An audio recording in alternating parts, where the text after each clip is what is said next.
Welcome back to Telltale, guys. I'm Emily. I'm Greg. And today we are going to be talking about Philip K. Dick's The Infinites. Mm-hmm.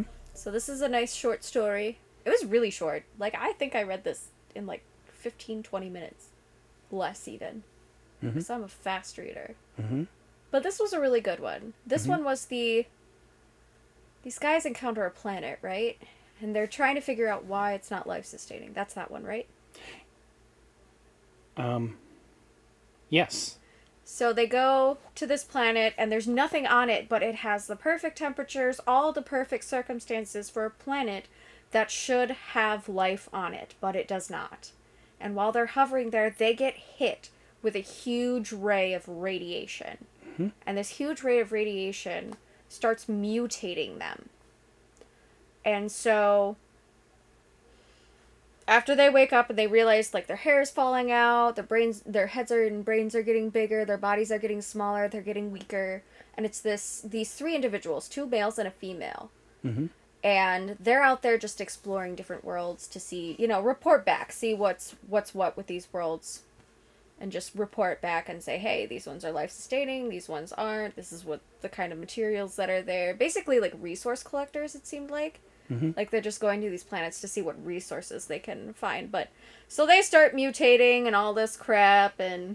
Oh, and on their spaceship were gerbils. I forget. Oh, yeah, they were why. hamsters or gerbils, so they could send them on planets to see if they lived or died, to see if it's breathable air and things like that. Sort of like birds in a coal mine. Yeah, kind of, yeah, like canaries, basically. But they used hamsters for that.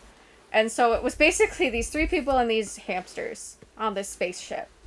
And so the people finally, as they're degenerating, they realize, they're losing their sight, but other senses are increasing, and they're finally realizing, we're not just mutating, we're evolving at a faster rate. We're becoming the humans of the future. Mm-hmm.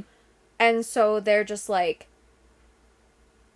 they're caught between trying to figure out if they should go back to Earth and try to help humanity, or if they have the capacity to even help humanity, because they're starting to develop this complex that they are superior to humanity. And they're afraid that their next steps would be to basically take away free will from humans and enslave them to force them into a better life. Yeah. So one of them is taking this to an extreme, and the other two realize and rationalize, that's exactly where my brain would want to go. We need to stop and not go back to Earth. We need to just figure out where we can go to thrive. And so this other guy definitely is taking it too far and tries to commandeer the ship and kill off the other two so that they can go back to Earth and just basically take over the world. Mm-hmm. And force humans to live a better life, and basically force a social evolution on them before they have the capacity to comprehend why the social evolution is happening. Mm-hmm. So it's just really interesting story. Should I spoil it? No, just understand there's a twist ending to this story. It's pretty great. Really cool. Very pleased with that one. I don't think it was my absolute favorite story, but it definitely was enjoyable. I feel like it should be a top tale, just because that twist ending was really real gold. And you can disagree if you want, but I liked it enough that I think we could put it as a top tale. Okay, I think we can do that. Yeah. The story was first published in May of 1953, so we've almost come a full year in his career. It was published in Planet Stories, the very famous space opera adventure magazine. Yay! But this is a little bit more than your typical Planet Stories type of story. Mm-hmm. And the whole idea of these people evolving so quickly brings up another one of his obsessive themes, you might call them. Mm-hmm. And that is the idea of transcendence and of other creatures, godlike creatures, being involved in our lives. Yeah. And people being capable of rising up to a higher plane of existence. And the effects that superior beings could have on lesser beings. Mm-hmm. But it's a novelette, but it is fairly short and a lot closer to what other writers were doing at the time. Yeah. He's not really going beyond standard science fiction of 1953 with this particular story. Some of his other stories, I think, do, Yes. like Second Variety. Yes. This one I feel is He's very kind of much plateauing what. a little bit. Yeah, he's He's just falls a selling little what short sells. of what he's capable of here, but it still is a wonderful story. Yes. Really And, enjoyed it. Of course, I read it in Paycheck, but you can find it in you can find all the issues of Planet Stories online as PDF and EPUB files. So Quick Google and you'll get your hands on one pretty Yeah. easily. you can Yeah. read it there, It was and then you get definitely- the original artwork and all that kind of stuff. Just pretty cool and pretty fun. Yeah. I also liked in this particular story that the female character was actually the onboard scientist. Yeah, I appreciated that because in the 50s you don't necessarily see a lot of that. I mean, it's sprinkled in here and there, but I appreciated having female representation in something that was a 1950s read. you know, something I'm finding as I'm going back and doing and reading stuff that I haven't read and rereading stuff that I have read. Like I read the Meg the Priestess series, which 1939 to 1941, these 3 stories by Nelson S. Bond, and the lead character is a woman, and she's a strong woman, and she goes and she discovers something that she comes back and tells her tribe and changes everybody's concept of what the world is. Yeah. You know, definitely not what, you know, the picture that has been painted more recently of classic science fiction being all this men's club. I mean, yes, there is some of that. The publishers did aim a lot of these magazines at young boys because they thought that's who their audience was. They Yeah. did encourage authors to cater to that market. They did commission illustrations that had women that were just Scantily basically wearing clad. bathing suits out in space, Yep. which is stupid. But you read the stories, especially if you read the better stories that were written back then, and I'm not finding that male-centric I think thing that people talk about so much. the reason, though, is it's not about women not being represented at all. It's women not being represented well in what was popular. That's the difference. It's not that they weren't there. It's just that why were these ones picked and became so popular when they treat women differently than some of these other much better works that probably should have had better popularity. So I think that's what we're seeing. It's less about them not being represented at all because they're there. It's Okay. the popularity and the positive outlook overlapping enough. But I'm still not finding it. I mean, the Meg the Priestess stories were very popular in their day, even though they're mostly forgotten today. Yeah. They were very popular back then, and you have a strong female character through all 3 stories. I, Robot by Isaac Asimov. You Yeah. have Susan Calvin, again, a strong female character. Philip K. Dick is having these characters That come in and female out. characters are so it, you know, I think it's just phases. I think people though. have selective memory. Yeah, either They're selective memory or what's popular is focusing in different on phases. what is promoting their viewpoint and not really focusing on the reality of what was going on. Because yes, you had science fiction that was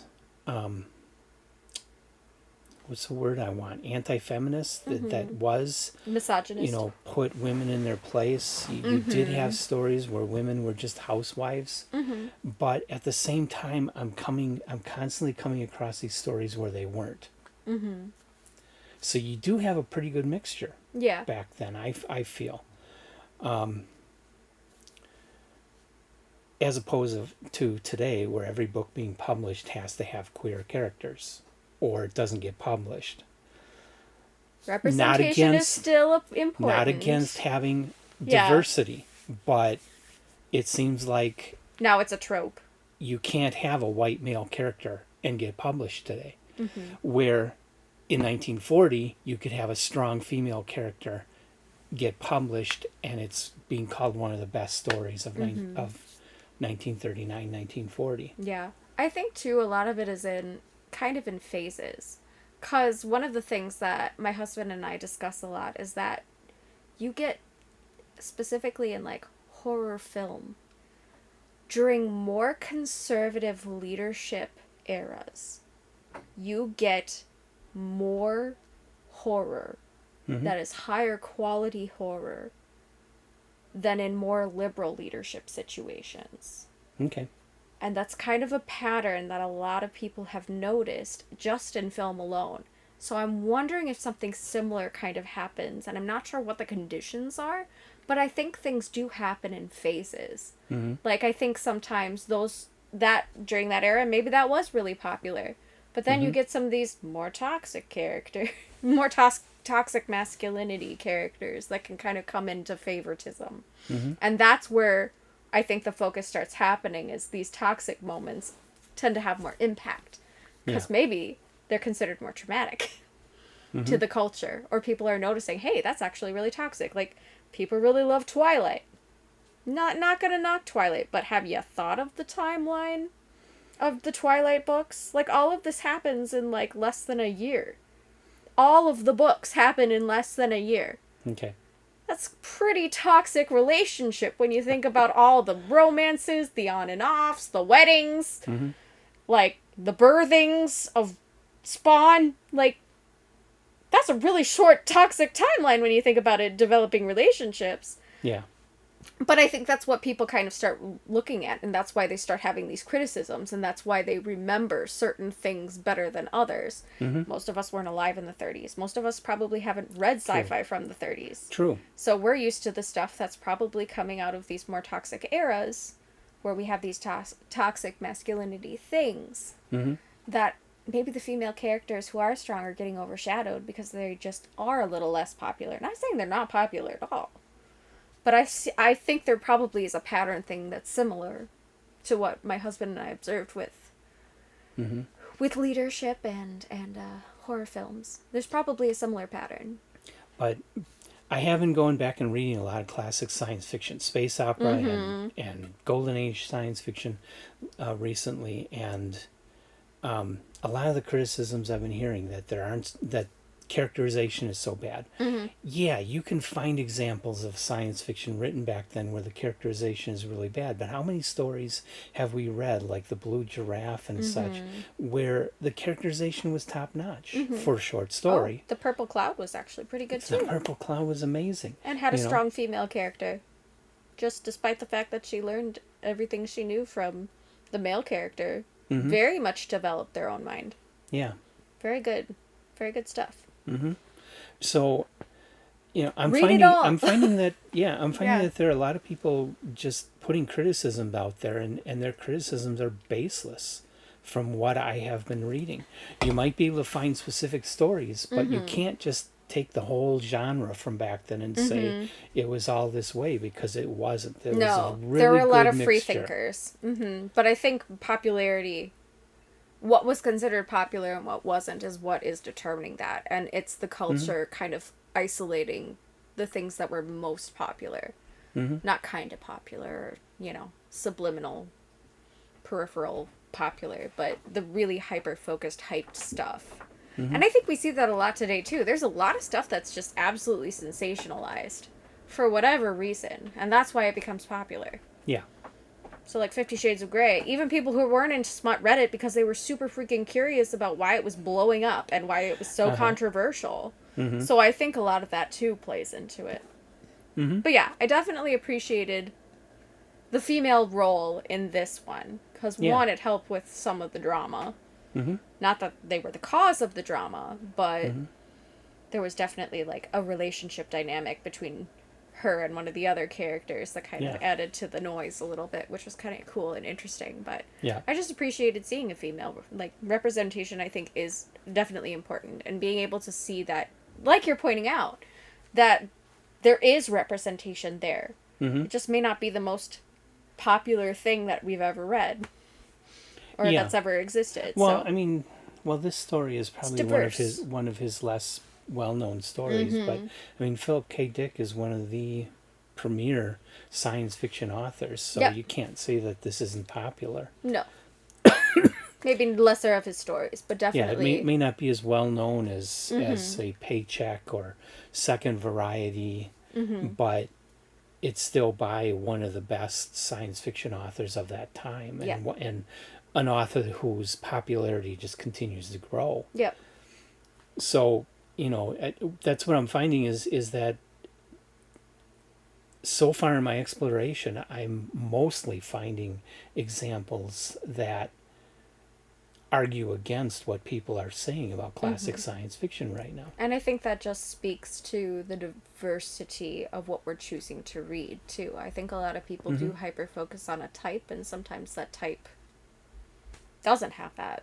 Yeah. So I think that speaks to a lot of what as Telltale we are choosing to develop our tastes for, which is more diverse and a wider span of literature than just picking our favorites. And we're not just going with what's popular today. We're not following what's being talked about a lot on BookTube. We're going We're off not really that beaten trend path, seekers. No. We're kind of indie that way. we're purposely trying to find those stories that everybody else isn't talking about, that maybe everybody else should be talking about. Yeah, and things that have been a huge impact on literature in general. So like us talking about space operas and what the golden age of science fiction was. Those topics and things are the things we choose because we feel like they're still relevant and not enough people are talking about them. Like these are huge influences that started sci-fi genre to become what it is now. Yeah. And we wouldn't have that if it weren't for the foundation that was built then. So, that's our goal. Let's get you to notice. But yeah.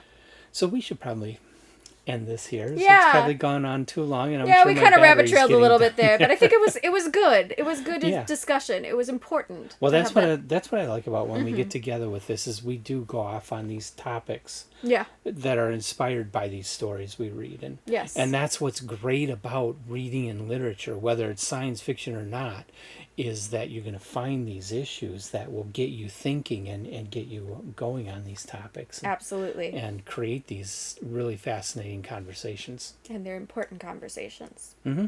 Especially when it comes to literature. So, thank you for joining us. Like, subscribe. Let us know what you think. Read the Infinities. The Infinites. Infinites. And we'll see you next time. Bye. Bye.